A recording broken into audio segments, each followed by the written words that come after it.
Hey everyone, welcome to the KE Report and a company update from District Metals, chatting with the president and CEO, Garrett Ainsworth. What I want Garrett to do here is really outline the 2026 plans at the company's uranium and energy metals projects in Sweden now that the moratorium is fully lifted. That happened at the very start of this year. So now the company has free reign to go out there and start working on the Viken Project, the Alum Shale properties, and some of the other properties that Garrett has gone about, I guess, the last couple years, building up this portfolio of assets. You're on the clock now, Garrett. Time to get to work on these assets. I'm looking forward to hearing what this year is going to hold. District Metals is traded on the TSX Venture Exchange under the symbol DMX, on the OTCQX under the symbol DMXCF, and the NASDAQ First North Exchange under the symbol DMXSESDB. Garrett, let's start off with the Viken Project. That is the flagship. Talk to us about what work you're going to be doing at Viken this year.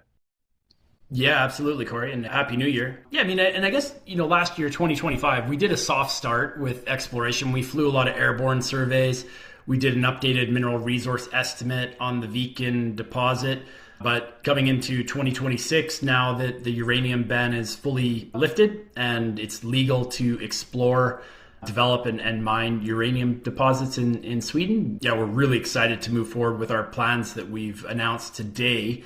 So one of the biggest events coming up here for us is the preliminary economic assessment that we will do on the Viken deposit. It's being done by P&E mining consultants who previously did the PEA in 2014 and 2010 for continental precious minerals. I think I gave guidance last time about 100 million tons and over 10 to 15 years kind of thing. It's probably looking more like 15 to 20 year project life. And one really important part of this PEA is that we've brought in MET's engineering group. So they're based out of Perth, Australia, and they have a lot of experience with alum shales and the metallurgy around alum shales because they actually worked on our next door neighbor's project on the scoping study that was done there in 2023. So you can't really get much better hands-on experience with metallurgy than that, because obviously the project next to us is really just the west extension of the Viken deposit. It's exactly the same kind of rock, same kind of mineralization, and pretty much the same grades as well. And then on the tail end of the PEA at Viken, we will start an economic impact study. Now, this is to be done by an accounting firm called BDO Canada. They also have offices in Sweden. One of my main contacts there, I actually worked with at NextGen Energy during my time there. And, this is a very important study to do in terms of it helps to communicate from a third-party perspective with qualified accountants, the tax revenues that would be generated from a potential mining operation at Viken, and also the direct and indirect jobs that would be created. And really, so highlighting the economic impact for the local area and some of the benefits around it, and really just another move to help improve the social license, which again is very, very important along with our metallurgy portion there. So we'll look to have that out after the preliminary economic assessment. And then drilling the mobile MT targets at the Viken property, we'll probably be doing that later in the year. And one reason is we're going to start drilling at the Alum Shale properties and then work our way south towards Viken. And that's because, we've got a drill contractor in mind that hires Swedish drillers, and we want them to get a very good system in place as we move from north to south. Obviously up in the north, it's much less populated. It's pretty much 100% woodlands up there. But when we move on to Viken, it can be a mix of woodlands and farmland. So it's pretty important to make sure that the drilling system is absolutely perfect by the time we get to Viken. So the drilling that we do between the Viken property and also the Alum Shale properties will be in the range of 5,000 to 7,000 meters drilled. And we'll see how it goes. We need to spend a lot of work, obviously, talking to landowners, again, which is the reason why we're starting in the north and working our way to the south. It gives us more time to talk to landowners in the Viken property area. But yeah, we'll see how it goes. And who knows? There's potential to expand on the meterage, but for now, this is what we're looking at. Now, when it comes to the drilling, all the other stuff is pretty straightforward. PEA, economic impact study, move those forward to de-risk the project. But when it comes to this 5 to 7,000 meters, what's the goal going to be of those meters? So we're going to be testing these mobile MT anomalies that were identified from the survey we did last year, which essentially is picked up conductive responses. The Alum Shale is very conductive because of the graphite. So we will be testing specific target areas. And if we really like what we see, then there's potential that we could just move directly into grid drilling. And so when I say grid drilling, so we could, if we like what we see from a drill hole, like shallow Alum Shale mineralization, and it's quite thick, then we can easily just say, okay, let's step out 300 meters in all directions. And, as our PEA, we're kind of looking at 100 million ton type PEA. So that's kind of going to be the target for a potential mineral resource estimate on the Alum Shale properties, or any target that we're going after. And I think I've said this in previous interviews, but if the Alum Shale is 100 meters thick, then it potentially could only take 9 drill holes to get to 100 million tons, because that would be an area of 600 meters by 600 meters, and the drill spacing is 300 meters. If the Alum Shale is 50 meters thick, then we would need 16 holes, and it would be an area of 900 meters by 900 meters. So the tonnage can add up really quickly. And so we're kind of going to shape this drill program or the drilling based on the results that we see in the field.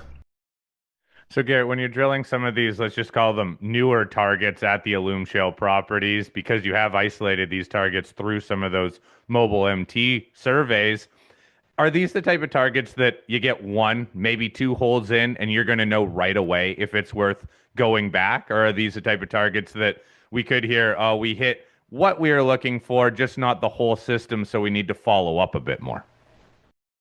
It should be pretty clear that we've gotten into Alum Shale. It would be prudent before grid drilling to wait for assays.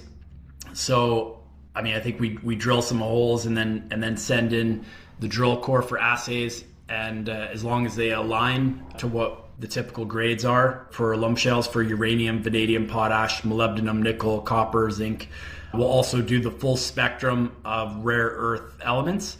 Yeah, so it would be prudent for us to wait for drill assays to come back before starting grid drilling, because I guess it could potentially look really good. There could be all sorts of graphite, but maybe the grade is lower than what we would want. Now, outside of just drilling around that Viken deposit, how many targets approximately will you be going after on that Viken project, but then also on these Alum Shale properties? So on the Viken property, we're going to try to get to target areas A and B. If we have time, we'll also probably look to do G and H potentially, or I. And then up at the Alum Shale properties, there's a lot up there. There's, I think, 16 or 18. So we're just going to drill the best targets, and it's going to be a very fluid drill program. So if we like what we see, we'll just, and we get the drill assays that we expect from the visuals, then we'll just aim to grid drill off 100 million tons in certain areas. That, like, obviously if we go to grid drill an area, and that could be 9 to 16 holes, say, then yeah, a lot more meterage will be focused within certain areas of the Alum Shale properties, and there'll be less kind of scouting holes, so to speak. Now, what about some of these other projects? Not the Alum Shale ones, but still these other assets that are uranium focused.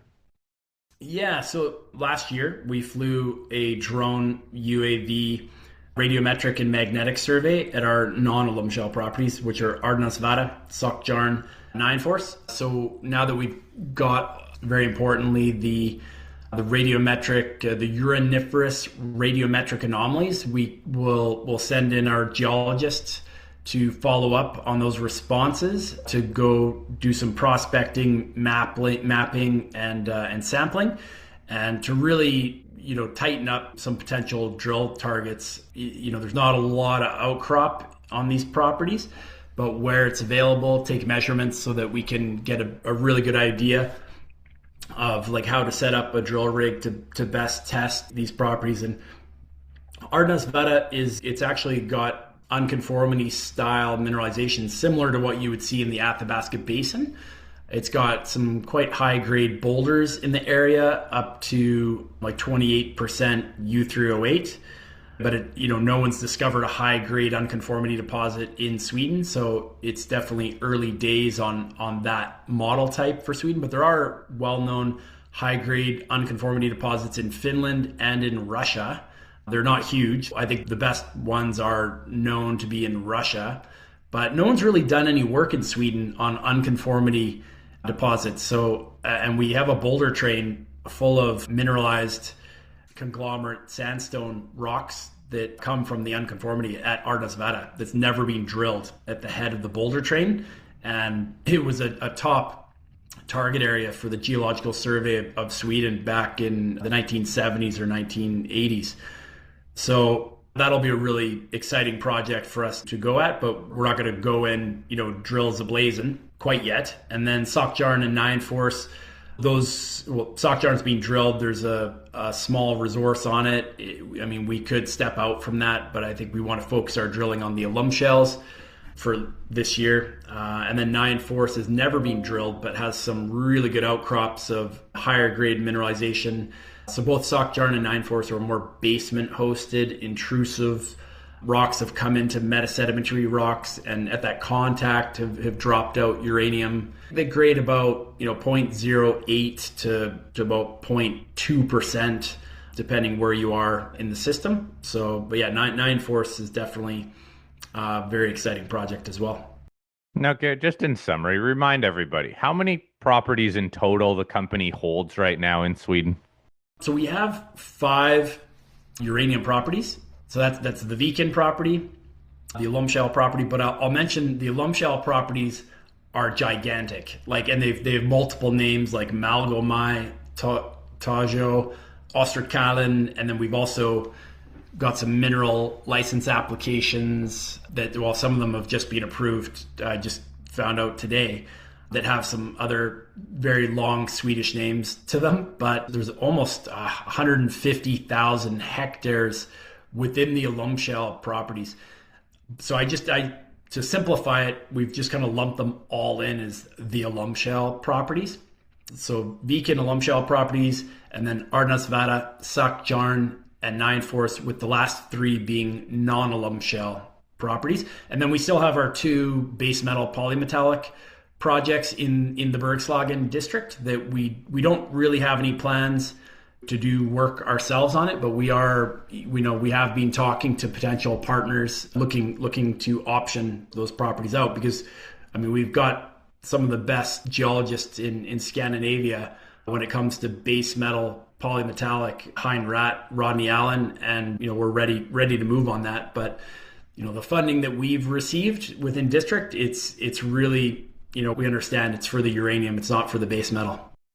So you mentioned that a few more projects are coming into this portfolio. Is that going to continue throughout this year as well? I think we're done. Yeah.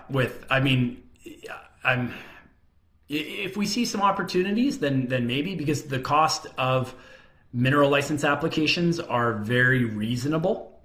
Yeah. It's like, for instance, it's about $2 Canadian per hectare for 3 years. So that's a really good cost, and to get 3 years to figure out what to do with it, that's a very, very generous amount of time. So if we see some opportunities, then we'll go for it, but we're not going to be looking as hard as we were last year.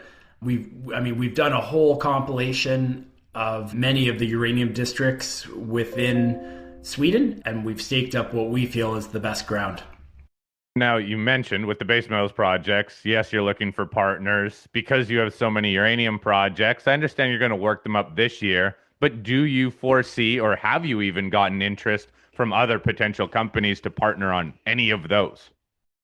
We have, yeah. I mean, nothing, obviously, nothing material has come of those discussions yet. And if something does come of it, then we would announce it. But yeah, for now, we're in a good spot just to kind of advance them along on our own. All right, final question then, Garrett. Cash in the bank, where are you standing? And what do you foresee the total budget being this year for all the work that you just outlined?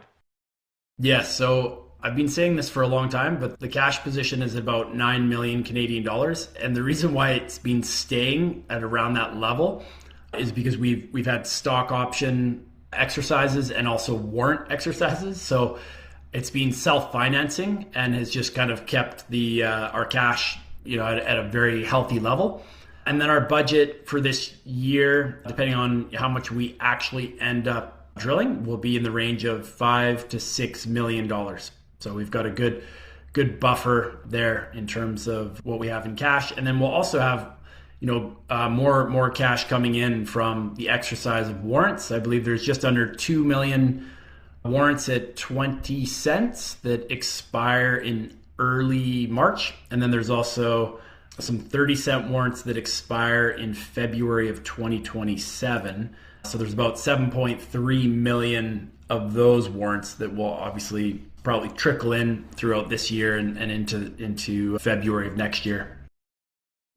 All right, Garrett, thank you for this update and the outline of 2026. I'm looking forward to following along all year and seeing what comes out of these properties now that this moratorium is fully lifted in Sweden. For everyone listening, please keep sending me your questions. I'll put my email in the show notes. And Garrett, again, thanks for your time.